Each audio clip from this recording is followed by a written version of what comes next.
Hey, what's up YouTube? It's Steve and I'm back to talk to you again, this time about the AT&T Next Program. So let's get started. So many of you may have heard about the T-Mobile Jump program where they allow you, instead of waiting for 2 years to be able to upgrade a phone, you can upgrade to within a year. Well, AT&T has their own program called Next, and it works the same way. However, you get to choose whether you want to upgrade within 12 months or 18 months. Now the way that works is this: the way you find out is if you log into your AT&T account, you may see a message that says that you qualify for enrollment into the AT&T program with a partial discount on a new device. And I was under the impression, because this happened to me, I was under the impression that I would actually get the phone for the discounted price and get enrolled into the next program. It doesn't work that way. The way it works is you pay a certain price basically for the rental of the phone. In other words, let's put it like this: the Galaxy Note 3. If you're doing that in the next program and you happen to choose the 18-month plan, I think it costs you something like $28 and some change. We'll just say 29. Now, what's going to happen is you're going to take that $29 a month, and say for instance you're doing 18 months.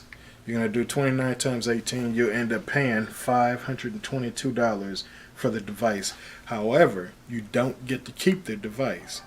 You have to turn it back in at the end of that period if you want to upgrade.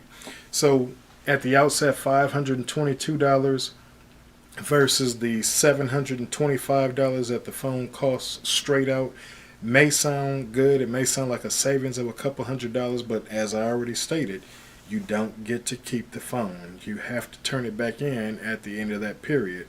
So the way it works, if you choose the 12-month plan, the 12-month plan is the Note 3 runs you $36.25 a month, and that's per phone on your account. So it's $36.25 a month times 12. So you end up paying $435 to rent the phone for 12 months versus $725 to keep the phone. So say for instance you want to pay your account off early. And say for instance, like say right now you bought a Galaxy Note 3, but Samsung is getting ready to release a new phone, Apple's getting ready to release a new iPhone within a few months, and you want to be able to participate in on that, and you decide, I want to pay my Galaxy Note off early, my Note 3 off early. Well, you're not going to be paying this $435 price, because that's the amount you agreed to pay, $36.25 a month for 12 months, and that's your rental price. If you want to pay the phone off early, you're going to pay the full $725.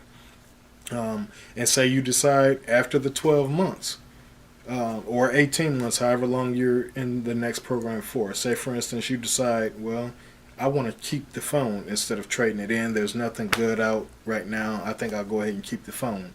Well, guess what? This $435 price again goes out the window, and you're going to be paying the remaining portion. You're going to keep paying that $36.25 until you hit the full cost of the device. The only way you get out of paying for the full cost of the device is by going with the 12 and 18 month plan. Now, there is a pro and a con for both. The con is you don't get to keep the phone. You're really just renting the phone. If you decide to buy it, then you're going to pay the full price for it. The pro is that you are able to get a new phone. As soon as phones get released, they're already obsolete because the manufacturers are coming up with something else. So once a year versus once every 2 years, it does enable you to get into a new device quicker. Another pro is that this does not, enrollment into the next plan and getting a new device does not impact your phone plan. That was one of my big concerns because I decided to go ahead and get into it. But I didn't want to change my plan. I didn't want to change the date of my plan. And after speaking with the representatives with AT&T, they confirmed that it has it does not incorporate your phone plan. It only has to do with the device. So if you guys have any questions, any comments, if you've gone through the Next program and you like it or you dislike it, let me know what you guys think down in the comments below. And I'll see you in the next video. Later. Peace.